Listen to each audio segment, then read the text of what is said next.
Alright, here we have an Xbox 360. It is an original one, kind of from like release date. It doesn't have HDMI on it or anything. For some reason it has a new 60 gig hard drive, I don't know why. Anyway, when you turn it on, it instantly goes to the two red lights, meaning it's overheating, which is, I don't know why it'd be overheating right when it turns on, but anyway, if you hold the connect button down, and you push the eject one, you'll see now there are 4 lights blinking, which means 0. Click it again, still 4 blinking, so it means second 0. Click it again, 1 light, which means 1. Click it again, 3 lights, so that means 3. So the error code of this Xbox is 0013, which means the RAM is overheating, which you can look up on a number of websites. And basically, yeah. Just see if I can do anything about that. Like I said right here, error code 0013, RAM overheating. See, all 4 lights means 0, 1 light means 1, 2 lights means 2, 3 lights means 3, and then you just determine what error you have. And anyway, so in order to check this out, I guess we're going to need to disassemble it. So first you want to take off your hard drive. And then you're going to want to get off your faceplate.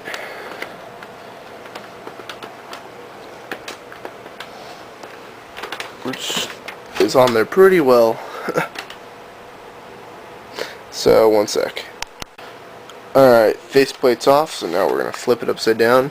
Basically, we're going to put some pressure on these tabs, and you can kind of find them by where these little white filled in circles are. See how some filled in, you just kind of stick in there. Put some pressure. You can see it kind of raised up, releasing the clip.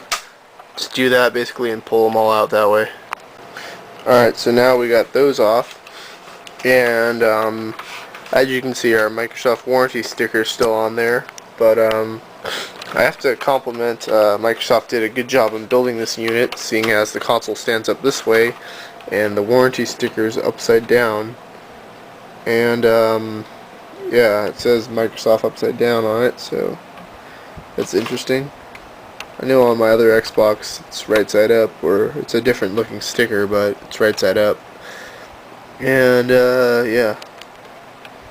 So next we're gonna basically remove the warranty sticker, and you can see how these things kind of separate. It's not too hard to figure out. The hard part's getting the back part of the white case off. Alright, so now you can see we pulled it apart, kinda. It's kind of apart, as you can see. Now we gotta detach the back side. But one thing you could do right now for fun, if you want to, is take off the eject button. Just kind of pull it off there. I don't have a good grip on it, but... And there we go. Alright, so for the back side, this is going to be kind of a pain in the ass. And it's going to be a bigger pain in the ass if you don't have the official tool to take it off, which I don't. So you basically just got to be as careful as you can not to fuck it up and make it look like a piece of crap.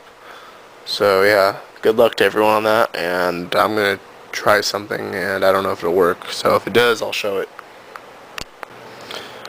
Alright, so as you can see, I got the one part off. What I did was I got like paper clips and like another piece of metal that was pretty strong, and I bent it with a needle nose pair of pliers.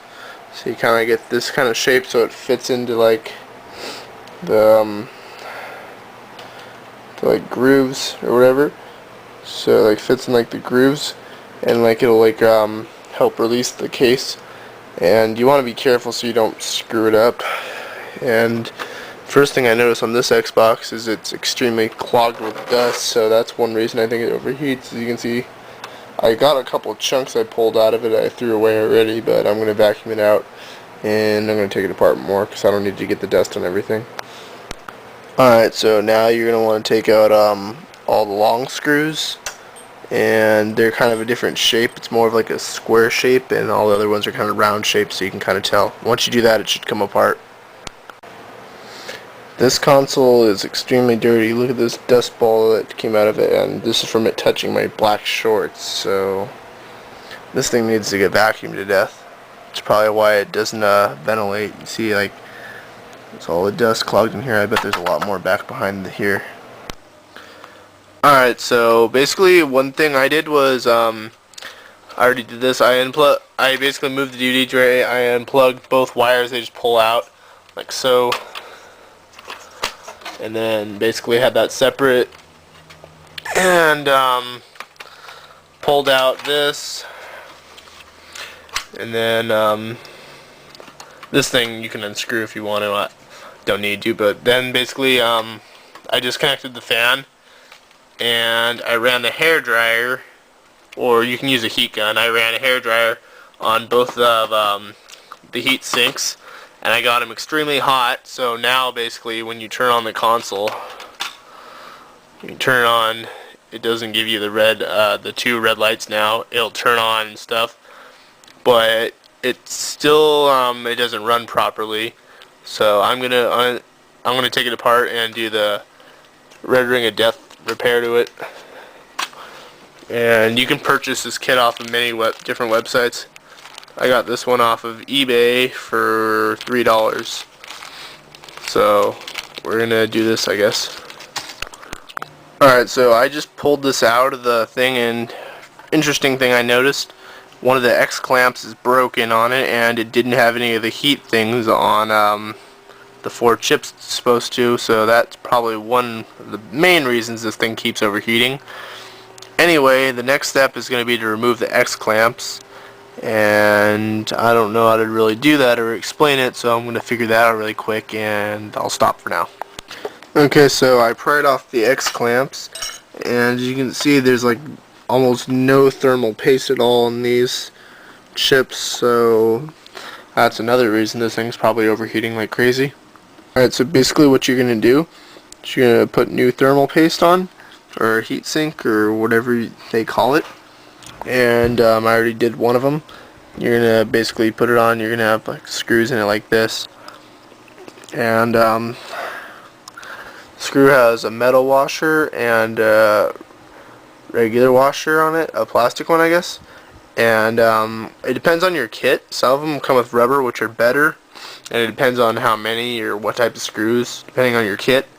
But basically this kit doesn't require you to drill holes in it like some of them do, so that's a good thing. Alright, so I have the screws sitting in there. I put a piece of tape on the back sides to hold them in place. If you can kind of see that, I don't know. Then on the top side you put another plastic and metal washer on all 4 screws, and then you just basically bolt on the next heat sink.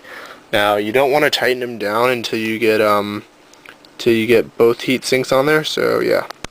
Alright, so we have our X clamp fix in there now, and the other thing I'm going to do, because this console doesn't have any of those sticky heat things, you get 2 pennies and wrap it with electrical tape all sides, pinch the corners so none of the copper is showing. You put a little tiny dab of heatsink on, and you stick them over the 4 chips, and that's supposed to also help absorb a lot of the heat produced by the console. Alright, so now it's all put back together and it's working, so enjoy.